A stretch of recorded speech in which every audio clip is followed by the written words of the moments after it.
So good evening, everyone, and welcome to Princeton Public Library. My name is Janie Herman. I am the manager of programming here at the library.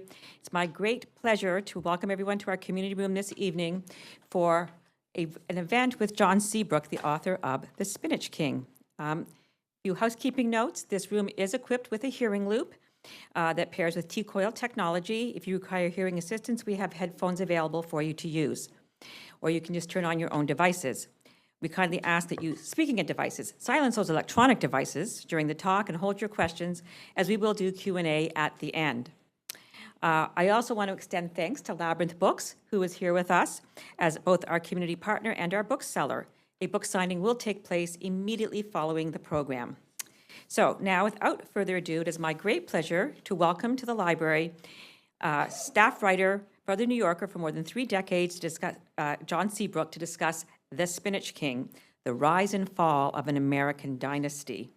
And it's a New Jersey story. And so as soon as I saw it and saw the connection to New Jersey and then John's connection to Princeton, I knew this was an event that we had to bring to the library. And so I'm so pleased to have him here. John has been a staff writer at The New Yorker for more than 3 decades. He is also the author of The Song Machine, Flash Genius, and other books. The film, Flash Genius, was based on one of his stories. He lives in Brooklyn now, and he's back in town, and we are so glad to have you here at the library this evening. John, welcome.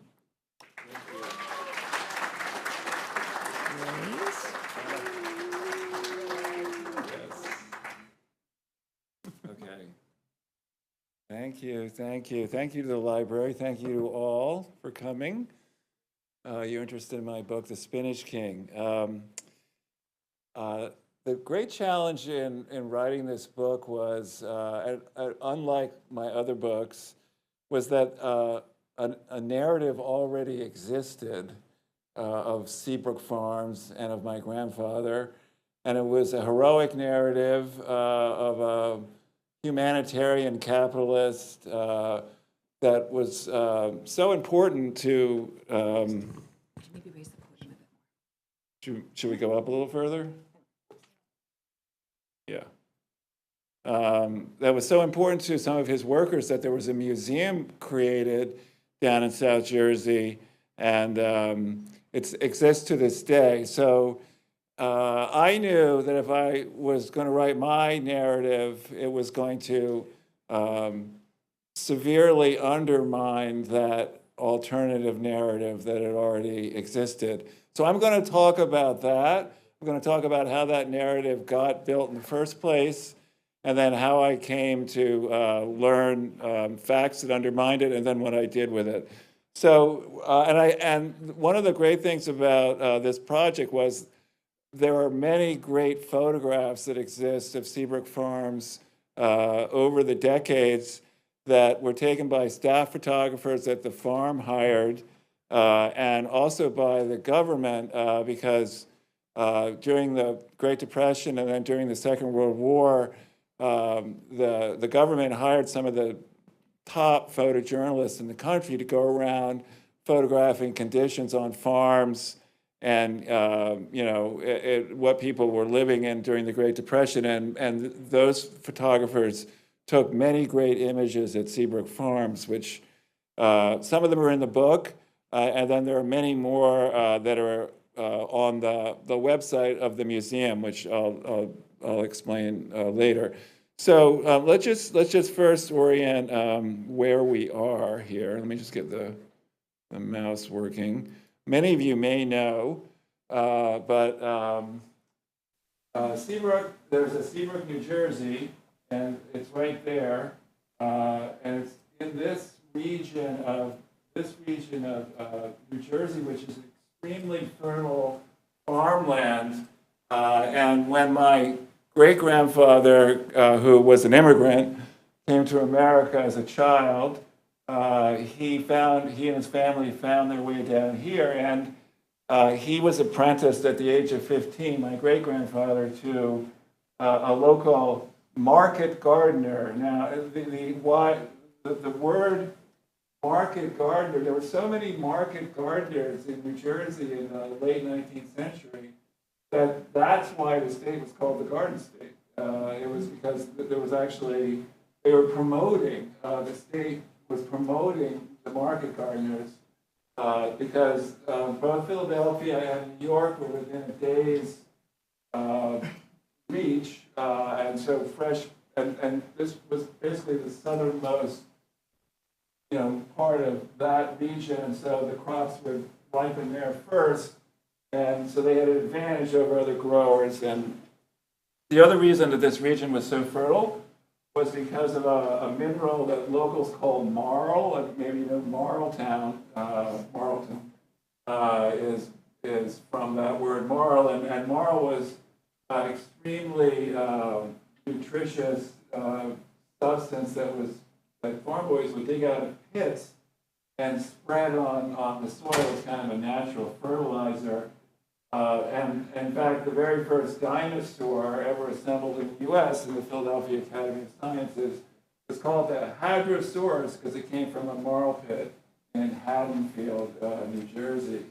The farm boys would just throw these bones out and not knowing what they were, but paleontologists came along and said, oh, that's a dinosaur, and put it together into a dinosaur. So that's where this story all takes place. My grandfather was born there in 1881.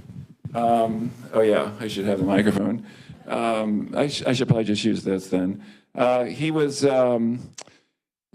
the first son of that family, and his education ended after 8th grade, and he went to work for his father's farm, which at that point was a 60-acre farm, and he absolutely hated it. He hated farm work. He hated dirt.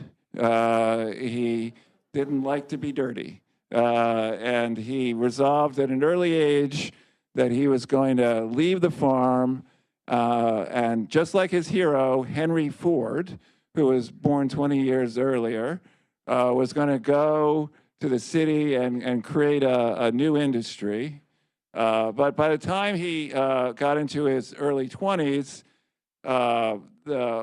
the scene, the farm was mechanizing, animal power was giving away to machine power, and he realized that instead of having to leave the farm for industry, he would bring industry to the farm. That was his great vision, that he was going to build a vegetable factory that would run the same way that Henry Ford's car factory ran, and mass produce vegetables. He met some financiers in New York who bought into his idea. It was a time when mechanization of agriculture was very much part of the national conversation, and the economy was growing very quickly because of the efficiency that machines are bringing to farms. And so he got these investors to plow a lot of money into his farm. And then he went to his father and said, he didn't tell him about the investors, actually. He just said, I want to buy out your half of the farm. And he bought it for much less than it was actually worth.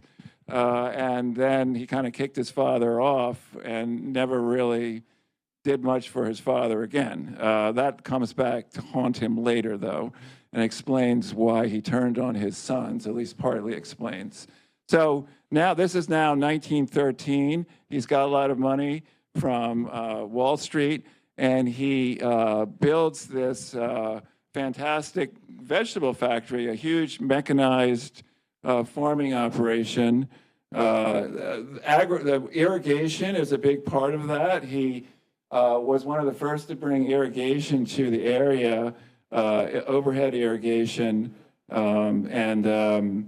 that it's incredible to think, but farmers in southern New Jersey in the early 20th century had no means of, this is him, my grandfather in the 20s, had no means of irrigation. They literally watering plants with watering cans.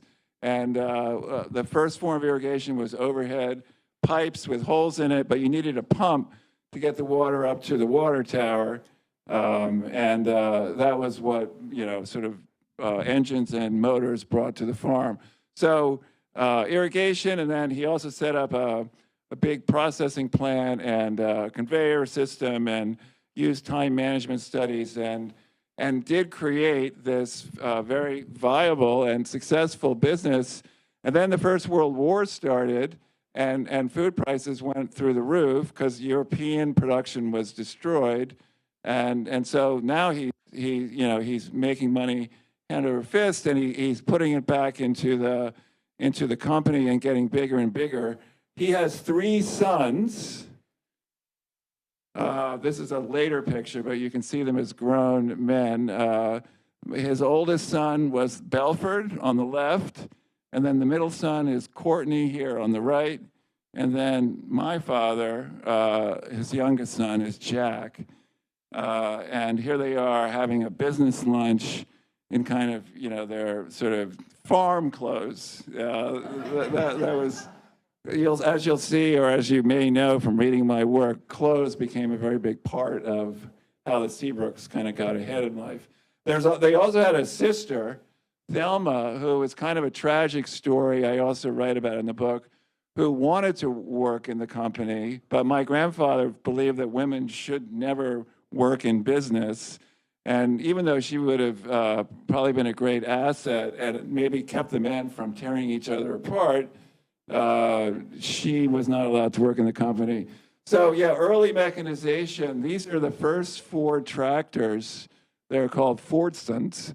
And I think they produced 1917 the first year. And Seabrook, this is a fleet of them at Seabrook. This is a Ford Archives promotional video that you can find online that shows the farm in the early 20s. So where was the labor coming from? Because it turns out that even though you mechanize the farm, there's still certain things that you can't mechanize and you need hands for. But again, well-placed, early 20th century, Southern Italian immigrants and Eastern European immigrants coming through the port of Gloucester, Philadelphia, the second biggest port for immigrants after New York. And a lot of those folks would be recruited right at the docks. He had the whole Italian patrone system where you kind of had a gang boss that would recruit a crew, and that would be kind of a separate unit at the farm. And so there was lots of labor available in the early 20th century, and everything went great until 1921, when food prices just collapsed, and the business limped along, but it was overbuilt. My grandfather's the overhead was enormous, and the investors got fed up with his way of managing the business, and so they pulled the plug, and he was bankrupt in 1924. But he didn't really slow down. He had always had a sideline as a road contractor. This is another thing that's interesting about farms in the early 20th century, is the Department of Public Roads was actually part of the Department of Agriculture. And it was farmers who paved the first often farmers who paved the first roads, because they had the machines, and then they had deposits of gravel and sand on the farm, and they needed the roads very badly, to get their goods to market and not get stuck in the mud along the way. And so my grandfather he started out building roads around the farm. And then in 1921, he was appointed a highway commissioner of state of New Jersey. And then he started using public funds to build those same roads. And he built a 40-mile road from the farm right to Camden, straight four-lane concrete highway straight to Camden with public funds, so that he could get his crops to Philadelphia.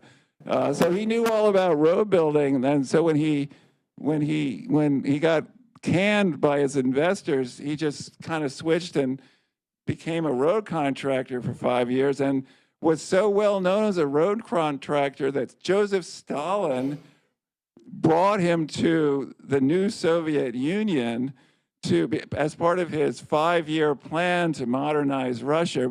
He brought Ford, he brought a lot of major builders, Bechtel, General Electric, they were in a big hurry to Americanize their economy.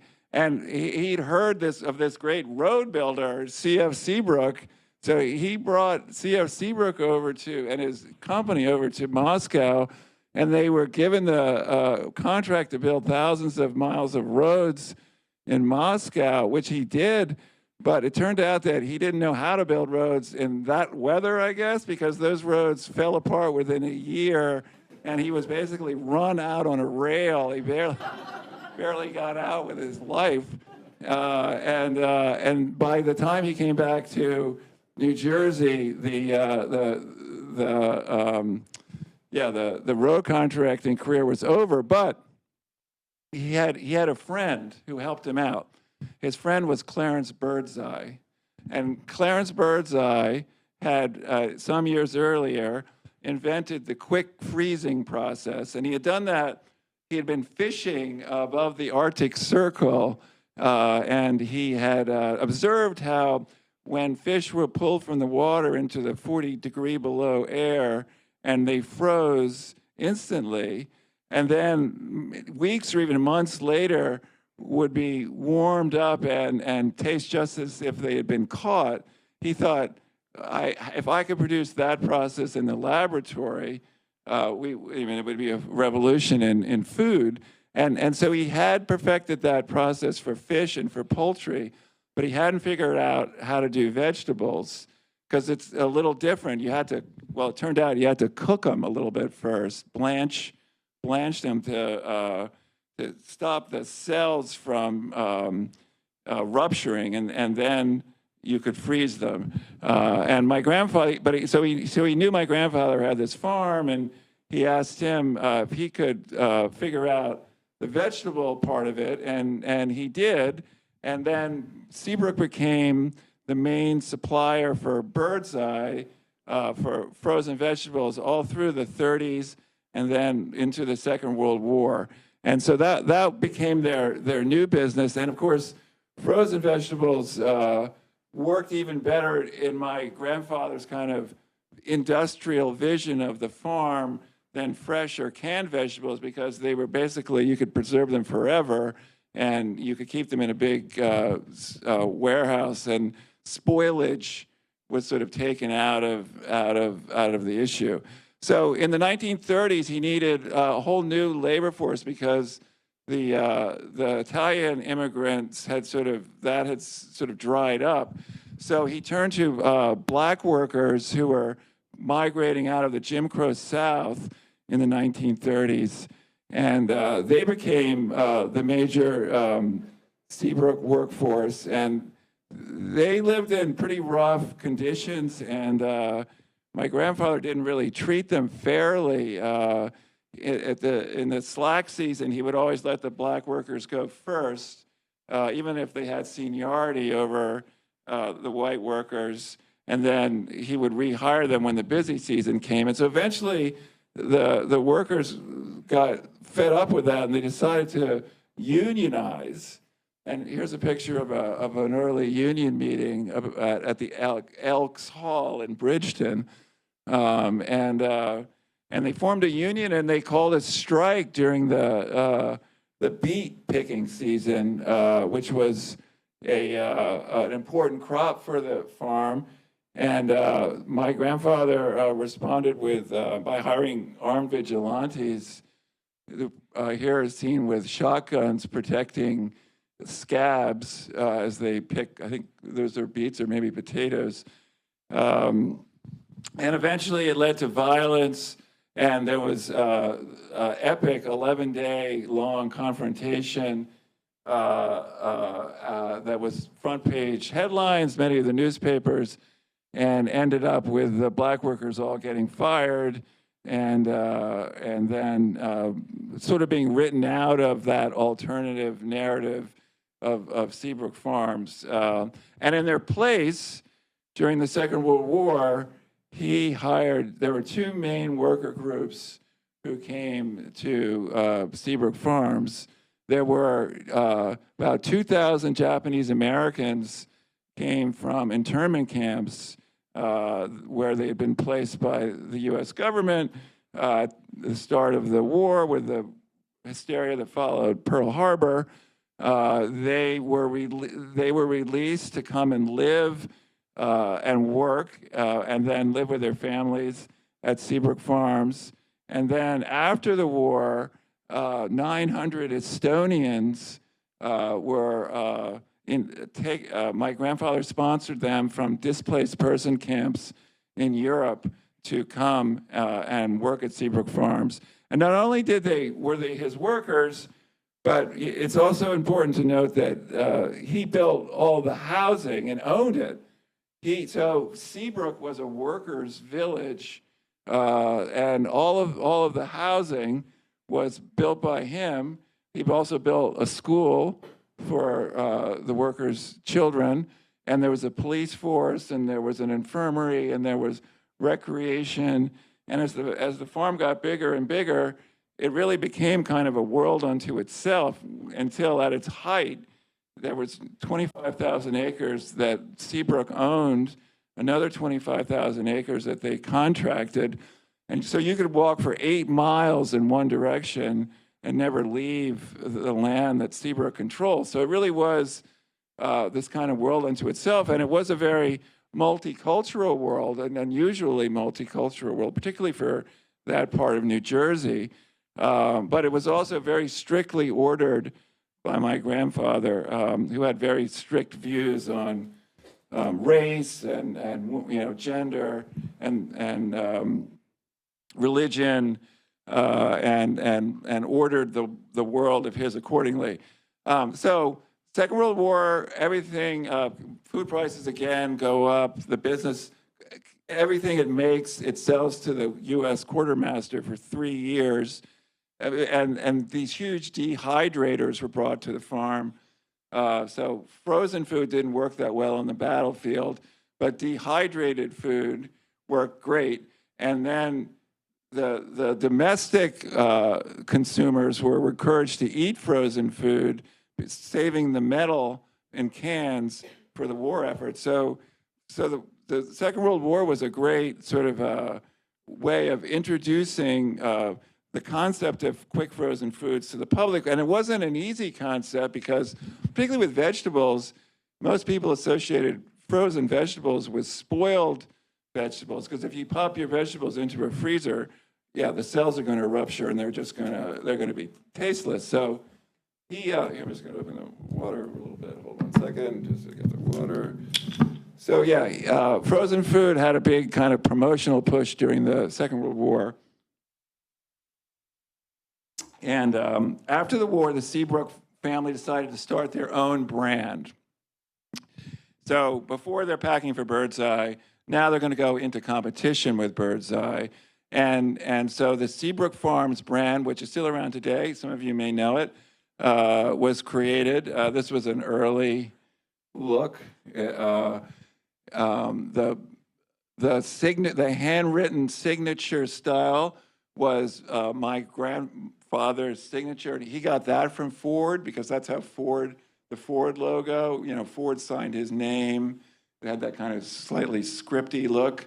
And then the board was apparently, when my grandfather was a young man, he had carved his signature on a board, and that became part of the iconography of the company. So, and then the Seabrook family, the father and his 3 sons, became basically the brand, the story of how the father and the sons rose from, the story I've been telling you was sort of mythologized and became the brand story, which was, I think, at the beginning when the tensions in the family began, you could trace back to that moment, because once we became a brand, we had to live up to the brand. The family had to live up to this sort of glorious story of the family that the brand had been built around, which was nothing but success after success. And the reality was, what wasn't quite as illustrious as the brand suggested. And as time went on, the real family and the branded family sort of drifted further and further apart, and I'll get into that in a second. But early on, you've got the three sons working for the company, and yeah, the way it worked was the vegetables would be first packed into the packaging, and then a whole tray of packages would be slid into the nitrogen-cooled freezers, and then after an hour, they would slide them out, and they would be ready to go. And so the aim was 2 hours from field to frozen package. That was the goal, and it was an exceptionally scientific and efficient operation that used the latest technologies. And so my father, although he was the youngest, was a very sort of dynamic. He went to Princeton, graduated in class of 39. That I was saying a little earlier, the fact that my grandfather was an uneducated man who never got past the 8th grade, and my father and his older brother Belford were college educated and Princeton educated. That was at first a source of pride, but it also became a source of conflict because as the company grew, it borrowed money from bankers, many of whom my father had a relationship with through Princeton and was kind of social friends with. But my grandfather was really never a part of that kind of class of people, and he resented the bankers because as they got seats on the board, they tried to rein in his kind of lone wolf management style. And then my father, who was caught in the middle, my grandfather would accuse of siding with his Ivy League pals, the bankers, over the family. And that was one source of tension. Another source of tension, believe it or not, was Ava Gabor, of all people, right? Ava Gabor was my father's girlfriend.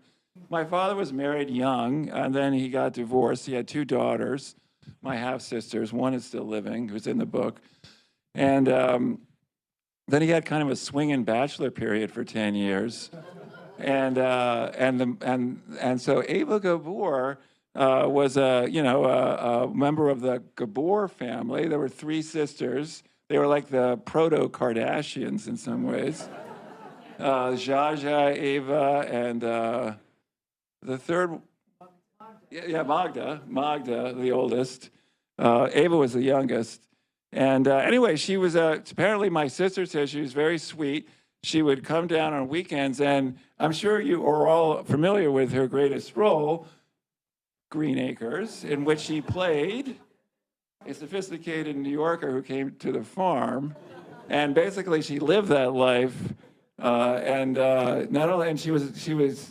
She not only came down, but she get my mouse working here. She even did advertising for the company. Like here she is in kind of lederhosen, I guess that sort of native costume. It's hawking brands. Unfortunately, not only was my father infatuated with Ava, but my grandfather became infatuated with Ava too. This is my grandmother, who was a lovely, lovely woman who my grandfather treated horribly. And this is Ava's mother, who was also a force in New York. So, my grandfather, here he is dancing with Ava, got very excited about Ava, and eventually he turned up at her house with a bouquet of flowers, and she threw him out. And then he got so angry that he called a board meeting and accused my father of being a playboy and fired him in front of the whole board, really just because his feelings had been hurt by Ava Gabor. And that was the first of the huge blow-ups that happened in '53, although they recovered. And then by '55, Life magazine came and did a feature story on Seabrook Farms, This is a double-page picture from that story in which my grandfather and his brothers are here, and then the workers are all around them. This picture was in color, and it's the feature story was, it enraged Birdseye because Birdseye was a major advertiser in Life magazine, and they paid for this kind of publicity. And here is Life giving free editorial publicity to their rival. In fact, supposedly the advertising staff had to be kept in the dark about the story because they would have had it killed if they'd known that it was coming. But anyway, so that was a story they called the biggest vegetable factory on earth, and you can see that fantastic kind of almost like modern art picture of the women in their different uniforms sorting the vegetables. And then the advertising was all built around modernity. Because my father and his brothers introduced the Mylar boil-in-the-bag technology in 1955, and it was called the Miracle Pack. And that's what the technology is today. You just pop it in boiling water, and then when it's done, you open it, and that meant you could have sauces. You could have pre-prepared food, not just raw vegetables, but you could have them in with sauces, and you could have chefs and baby lima in cheese sauce. Lima beans were a huge product. In fact, the Seabrooks had a lot to do with introducing lima beans to the East Coast, and therefore engendered the hatred of many children who hated lima beans. Maybe you among them. Forced to eat lima beans. And anyway, in fact, Seabrook was so associated with modernity that when Stanley Kubrick came to make the film 2001 and wanted to, when the astronauts are transiting to the moon, they're in a space station, they eat a meal in which they squeeze these little sort of packs of kind of horrible-looking processed food into their mouths, and it's Seabrook Farms Liquipack. If you look very closely, you can see the brand is the Seabrook Farms Liquipack.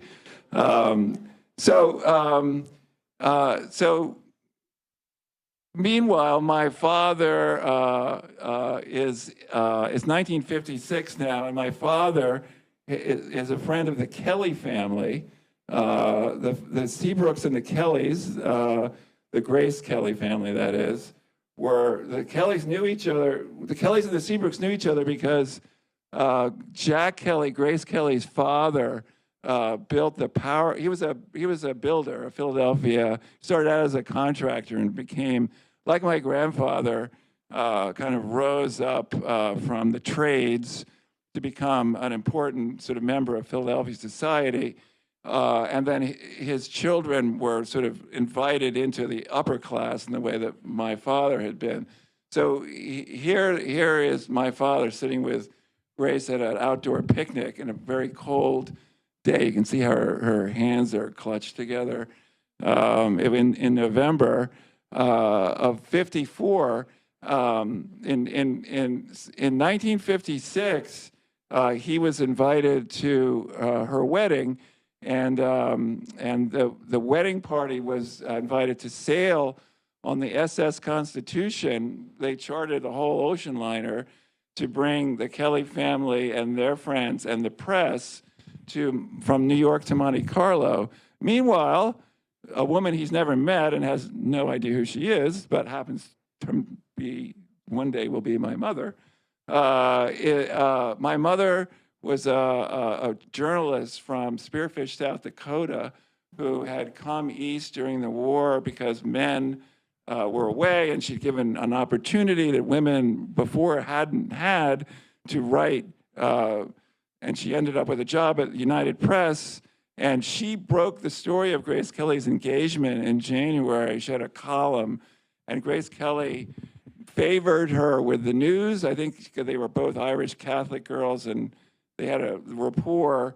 And so she broke that story, and it was a huge story in 1956. And then she was invited to the wedding as a member of the press. So on the ship, April 6th, leaving New York Harbor, my father is up here with the guests, and my mother's down here with the press. And they've never met, but really, they're the two most attractive people on the ship, after the movie star, of course. And here's my mother interviewing Grace Kelly on the ship. That's her on the left. And Grace, and this is Jinx Falkenberg. I don't know if anyone remembers Jinx. She was the first Reinhold beer girl who became, with her husband, Tex, an early radio talk show, kind of at home with Tex and Jinx type format. And here's another picture of my mother with the press and Grace Kelly on the ship. That's my mother, and there's Grace, and the rest of the press. And so they meet, my parents meet on the ship. My father immediately is smitten with her, but she's not as smitten with him, and thinks that he's just a playboy that's kind of, toying with her. So they get to Monte Carlo, and there's no news happening. The press kind of shuts down. The palace never liked the publicity. It was really the Americans and the Kelly family that wanted the publicity. And so there's no news. And then my father has lunch with my mother one day and says, "If you won't tell anyone, I just heard the most amazing thing." Now, you'll remember that the film To Catch a Thief with Grace Kelly and Cary Grant, which is about a cat burglar in Monte Carlo. Well, so my father says, it turns out there is a cat burglar here, and one of the guests' jewels has just been stolen. And my mother says, "Oh, well, I won't tell anyone." And he says, "Well, then come along. I'll tell you. The police are there interviewing her now. I'll say you're my assistant, and you can take notes, and then you can have the story." And I think he's thinking, I'm going to really get in good with her now. And so, yeah, they go, and she gets the story, and it's the sensational story of the wedding. Like, it has everything in it. And it goes off to, it's in New York within an hour. Papers, everyone's going crazy. And there were hundreds of journalists there. Some of them like top foreign correspondents who had been unwillingly sent to cover this event. And they all got scooped by my mother. And it was the great story of the wedding. And my parents were married 6 months later. But unfortunately, things with my father, with his father, got worse and worse. I won't go into all the details. He had some medical issues. He had some kind of a stroke, and in order to kind of recover his powers when he wasn't really strong enough, he started taking phenobarbital, which was a drug often prescribed back then. And there's a lot of evidence that he abused it, and it kind of made him paranoid. That thing that he had done with his father, cheating his father out of the land many years before, seemed to haunt him, and he felt like his sons were going to do the same thing to him. And so things went from bad to worse. Eventually, the bankers on the board said, if you don't have your father committed, we're going to bankrupt the company by pulling our loans because, he's not sane. And so the brothers did try to have him committed, and they succeeded for a while, but he eventually was released, and then he sold the business, and he disowned his sons. And all of that happened the year I was born. And so I kind of grew up in the wreckage, but I also grew up with that official narrative, that museum narrative, where my grandfather was just kind of a heroic humanitarian good man. And it wasn't until my father died in 2009 and he left me a box of papers. And see, my father, and I would ask my father, well, what really happened between you and your father? And he would never really talk about it. He didn't want to talk about it. But when he died, he left me this box. When my grandfather died in '64, my father and his brothers had tried to have the will thrown out in which they had been disowned by interviewing all these people around him about his behavior. And all those interviews were in this box, and he had never said a word about them, but they were the most appalling, awful things that my grandfather had done, not only to my father, but to his workers. And, you know, I was stunned. And I was also stunned that he had just kind of left this stuff for me. And I could only assume that he wanted me to tell the story, but I knew that telling the story was going to cause, you know, a lot of grief for a lot of the workers that had seen this man as a different man and had kind of built their own life stories around this man. And so I struggled with it for years, but I eventually decided that even though the true story isn't as inspiring maybe as that sort of mythological story of the bootstrap, you know, American success, self-made man, that the real story had a value, that the truth has a value, that the trauma that the family endured was going to, in some way, be mitigated by the truth. That was my faith, and that my children, I didn't feel right about leaving that fake narrative to my children. I wanted them to know the truth, and I was pissed. You know, when I read the stuff that he had done to my dad, I wanted revenge on. I never knew this man. I'd met him once. He was sort of sunk in dementia at that point, but I had no relationship with him. And when I realized all the things he had done to my dad and how that had damaged my dad, I just was angry. So I wrote the book. I wrote the true story of the man, and you can read it. I tried to give him his due. The museum is still there. If you're down that way, you can. There's also it's the Seabrook Educational and Cultural Center, SECC. You can find it at sec.org, and they have a lot of pictures, a lot of family histories. The African American piece, I'm pleased to say, is now back in the history of Seabrook Farms, the role the workers played, and also at the museum. And I think I've talked for long enough, so I want to give you a chance to ask questions. But that's the story, and if you want to follow up, ask me a question, and I hope you'll read the book. Thank you very much.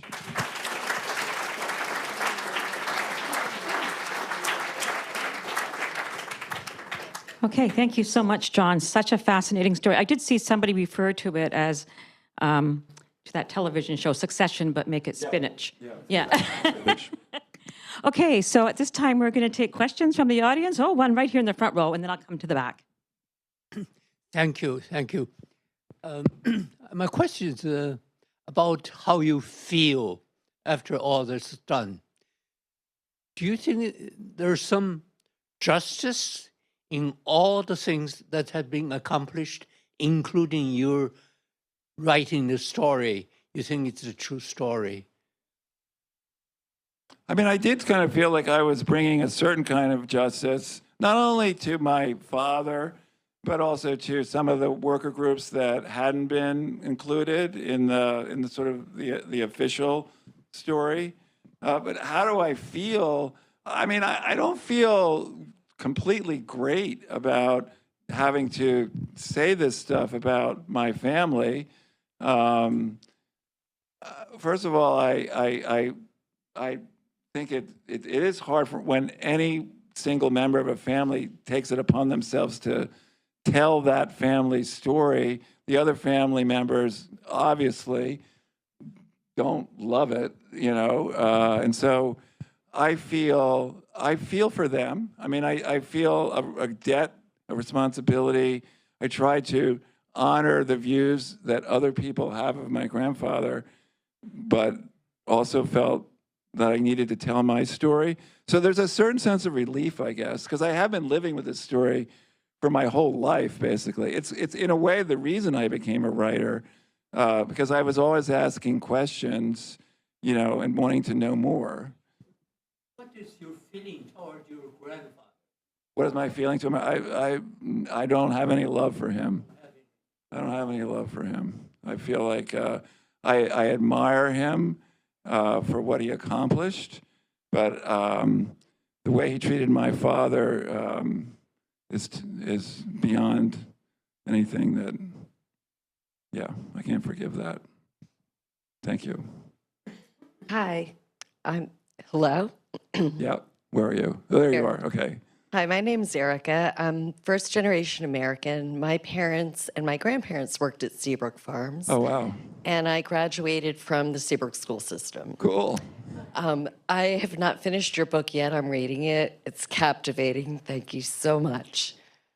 You've provided a lot of context for a story that I grew up with as well. But I would say my parents aren't here anymore. But I would say they would be here today. They would hear your story, they would read the book, and they would say, okay, wealthy man, corruption, abuse of power, but they gave us the keys to the American dream by sponsoring them to come here after World War II, by giving them a place to work so that they could live, and using that as a launch pad to living a good American middle-class life. And I'm here because of it too. Right. So I think for me, it's really important to hear the whole story, and I appreciate the bravery it takes to tell that story about your family. But I think from my parents' point of view, it wouldn't matter. That's a great comment. Thank you so much. You know, one of the interesting things about the talking with the worker groups, I was the president of the board of trustees at the museum for 5 years and served on the board with descendants of the different groups. The children's experience at Seabrook was often very different from their parents' experience at Seabrook. For the children, it was a paradise in some ways, because there were lots of other kids around. It was a lot of outdoor space. There were a lot of activities. There were ball teams, and the Seabrook School was right there. And the parents often concealed the hardships that they had endured from their children because they didn't want to spoil their, you know, they were American. In the Estonians' case, it was their first experience in America. And then for the Japanese American kids, I mean, they had been uprooted from their homes and put into these camps. And so at Seabrook, there was a lot of effort made to try to normalize. So a lot of those folks grew up with the same questions that I had about my family. I mean, different questions, but not really understanding what had actually gone on and what it had really been like to arrive in Seabrook and see those barracks and work for 50 cents an hour and 12-hour shifts, you know, all night in some cases, and the cracked hands that their parents had, and the way the work was really difficult. It was, the outdoor work was hard, and then the indoor work was either in the freezing side of the plant or the cooking side of the plant. You're going from one to the other. It was, you know, it was really hard work, and a lot of the heroic parents concealed what they felt from the kids. And now these reunions that happen every year, and I'm going to speak at the reunion this year down in Seabrook in the Oban, on the Oban Festival, which is the Seabrook Buddhist Temple's big annual reunion. I'm going to speak about the book there. And every time I go to one of these kind of things come up about, you know, that my parents really loved your grandfather, and I know that your family story wasn't the same. I mean, another part of this was that the workers did what my grandfather wanted them to do because they worked for him. He could make them do but the sons, he couldn't control them the same way. And so he ended up sort of preferring the workers to his own family in some ways. Anyway, it's pretty complex. Yeah. Yes, my name is Anu. Hi. The three of us have actually been in Seabrook. We lived there. We lived there in the picture that you showed, the map. My very first memory of being a human being as a 3-year-old, 1949, was on one of the steps of your barracks. And I have to say that when I first heard of your grandfather's dealings with Stalin, it was a huge shock because for us, he was an extra big monster. Yeah. And Estonians, as other individual nations, were forced to flee. And it was through his need for the workers that we had the right and received sponsorship to come to the United States. Now, Helga Meritz, as I understand, you have met from Amsterdam. Yes, Produced she made a film. Just You should mention the film. a couple of years back. It's called The Paradox of Seabrook The Farms. Paradox of It's Seabrook. a film about the Estonian. Exactly. Gives community. that feeling, as that film developed, it indicated that it was all a part of a very large history of the world. And therefore, your book, focusing into the actual structure of how these things happen in history, is very interesting because it's simply human. Yeah. And whatever you have gone through is because of the human nature of people, good or bad. And yet for us, it was a saving grace to have a place to come Right. and become that land of opportunity. But I did want to ask one question, and that was, you are an author.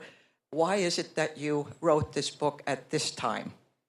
Well, as I was telling someone earlier, if I had written this book before, I wouldn't have had access to all of the regional newspapers that over the course of the last, I'd say, 10, 15 years have been digitized and put on newspapers.com and can be searched. And so for the first time, I had access to daily local reporting about events from 50, 60, 70, 80, 90, 100 years ago that I never would have had access to before. I certainly would never have written the book if my father hadn't left me that box of materials. I would have just kind of left the alternative narrative in place. But because he left it for me, and because he knew I was a writer, I believe that he wanted me to tell the true story and to use the materials in that box.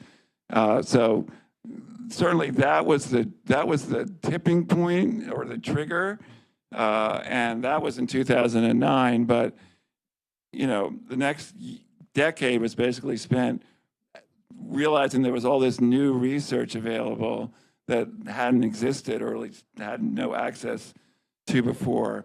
And so, I was sort of committed by the time my grandfather left me my father left me that box, but I didn't have the materials I needed to tell the story until I would say around 2020. And then I realized I did, and I put them together.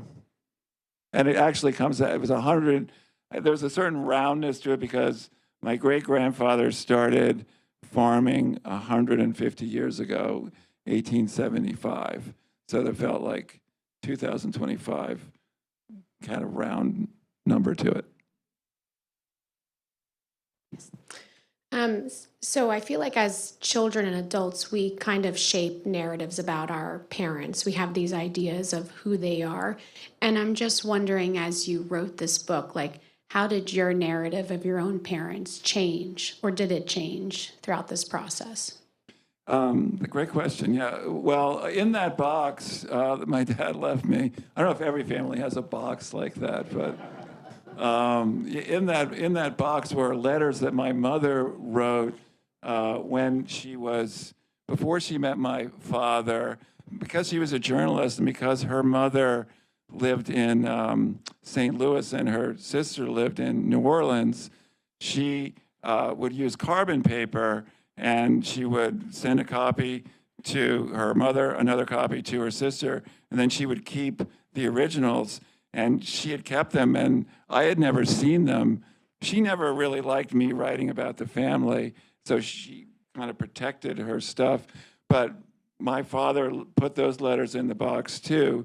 And so that was incredible, because it was like hearing my mother talk about her life before she met my father, and then her first impressions of my father, like almost in real time. Like she's writing like 3 or 4 letters a week, and you get these details kind of as they're happening.